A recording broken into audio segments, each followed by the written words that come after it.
My number 11 wide receiver in this draft is Nico Collins of Michigan.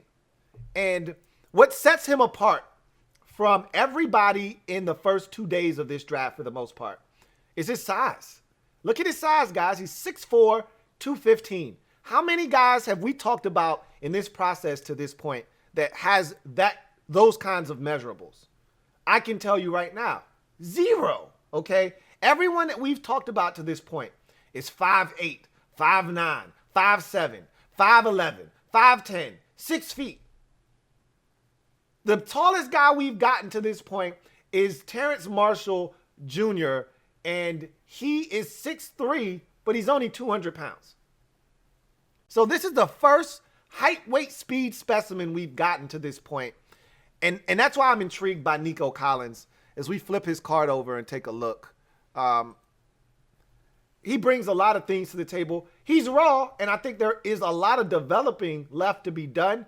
But because of a draft that lacks a lot of these types of guys, you're intrigued by Nico Collins. So 6'4", 215, runs a 4.43 340. So right there, he checks off all of the boxes to be called a height, weight, speed specimen.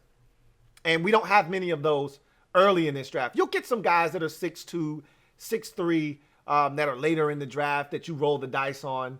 But in terms of a guy that's a little bit more polished that you're excited about, you don't have many height, weight, speed specimens early on in this draft. In past years, there'd be 5 or 6 guys by now.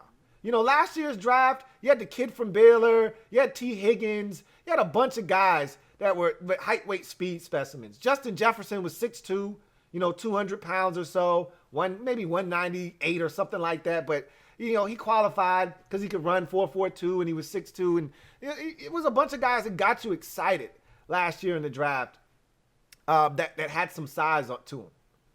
That's not the case in this year's draft.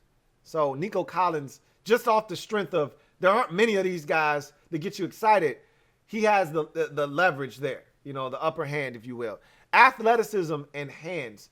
This is a guy that can leap out of the gym, can get up, and you watch him on tape. He does a really good job of using his body as a shield, boxing guys out, and then going up and getting the football. So, the ideal route to throw him is a post down by the end zone. So let's say you're at the 18-yard line. You run Nico Collins on a post over the middle of the football field. He puts that defender on his back hip, boxes him out, and then goes up and showcases that vert and goes and gets the football.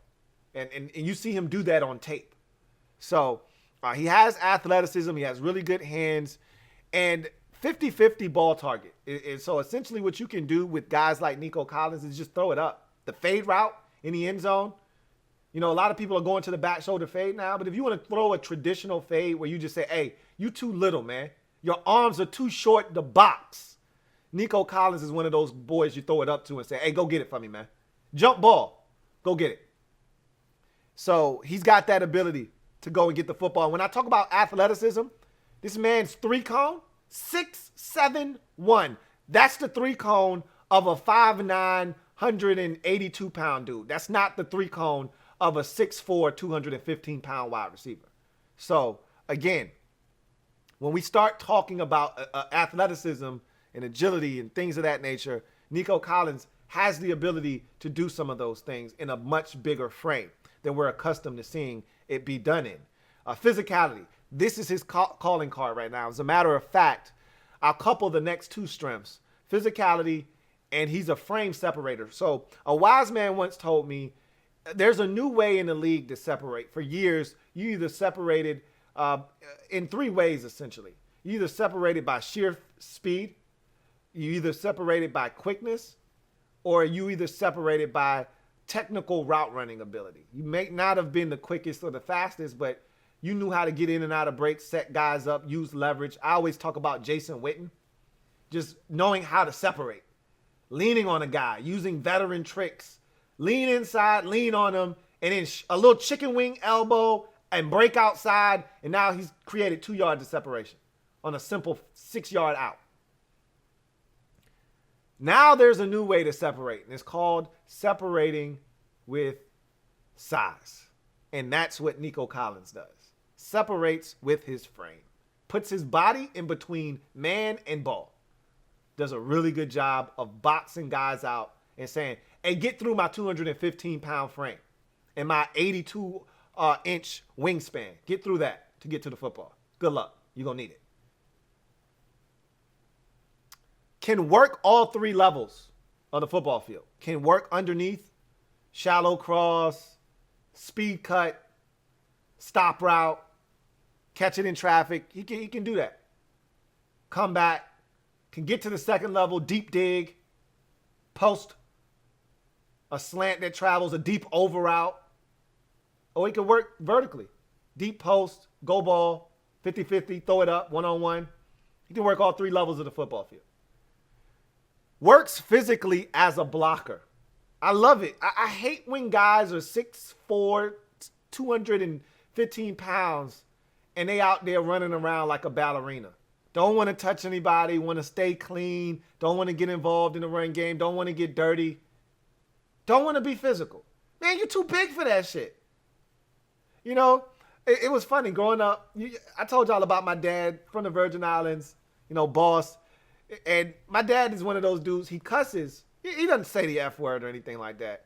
His thing is damn and shit. And he would say it all the time, so much so that he wouldn't even realize he was saying it. So my dad was my coach all through Little League and rec ball for basketball and baseball. And we would have a big guy on our team. And he was soft inside. This is basketball I'm talking about. And my dad would get so pissed off because he was so big, but he was soft. He didn't want to rebound. He didn't want to bang with anybody down there. And he was like, man, your ass is too damn big to be soft. Can't talk to kids like that anymore, man. Okay. But needless to say, he was right. He was right. He was too damn big to be that damn soft. You're too damn big to be soft, man. Toughen up. That's what my dad would say. That's what boss would say to him. I hate when guys don't want to block and you 6'4", 215. Man, if you don't get your big ass in there and throw your damn weight around, he does. He does. I can appreciate that. Weaknesses. He's a build-up speed guy. He needs a ramp. He needs a runway. He's no different than DK Metcalf. DK Metcalf isn't 0 to 60 real quick. He needs about 5-6 steps. But once DK gets that 5th step, look out.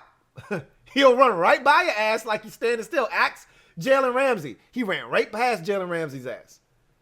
Give him a runway and he'll smoke you. Same thing with Nico Collins. Give him a runway, he'll smoke your ass. You get up in his shit, you get up in his mix, you make him have to fight to try to start up, he can't rev up the engine. So he's got build up speed. Can be slow off the line of scrimmage at times. That's kind of what I talked about. When guys decide, you know what, you big. I don't know how fast you are, but I'm about to try you. I'm about to try you at this line of scrimmage, put hands on you, make you a little uncomfortable because you a build-up speed guy. I'm going to see if you can rev it up after I done jacked you up for 3-4 yards. See how you like that. And Nico doesn't like it very much. And so what happens is this last weakness, he can struggle to separate without push-off. So he'll get pissed off. You're mugging him for the first 5 yards of the route, and he gets to the stem of his comeback. This is supposed to be a 10 back to 8, and you've been mugging him for the first 6-7 yards of this route. He'll just shove the shit out of you. The official could be standing right there. He didn't give a shit. Chuck your ass 4-5 yards off of him and come back to the football like he didn't do nothing. And he got away with it. Scot-free. Official standing right there, and I'm like, you ain't going to call that? They're going to pull the flag out at the next level if he does that shit. So he's got to be careful. Yeah, guys on you, he's mugging you. You want him off of you. There are ways to do that without being blatant and overt. Okay? Yeah, you're bigger, you're stronger than that guy. But when you extend the arm, you're begging for a flag. So he's got to clean that up. In any event, I see Nico Collins as a day 2 pick. It's going to be hard for all 32 teams to pass 3 times on the only guy that looks like this in the first 3 rounds of the draft. 6'4", 215, 4'4", 340. I just don't see 32 teams passing on this guy 3 times in a row. I don't. So I don't think he is a second round pick. I think he's more of a third round pick if you ask me. I wouldn't be shocked if he went in the second round, though. But I think he's a day 2 pick. I don't think he makes it to day number 3. My comp for him is Michael Floyd. Remember, just like it was yesterday, I'm a Notre Dame Fighting Irish fan. Michael Floyd coming out of Notre Dame, coming into the league, and he was supposed to be the heir apparent in Arizona to Larry Fitzgerald. And remember, he got off to a rousing start in his career. And it was just because of his sheer size and physicality. He could run a little bit. I think he was like a 4.48 guy coming out of Notre Dame. But he could run, but he was just physical. Just body guys up, use his frame, catch the football in traffic, and really strong hands, could go up and get the football in 50-50 situations. I see a lot of the same attributes in Nico Collins, who is currently my number 11 wide receiver in the 2021 NFL Draft. LouieTeeNetwork.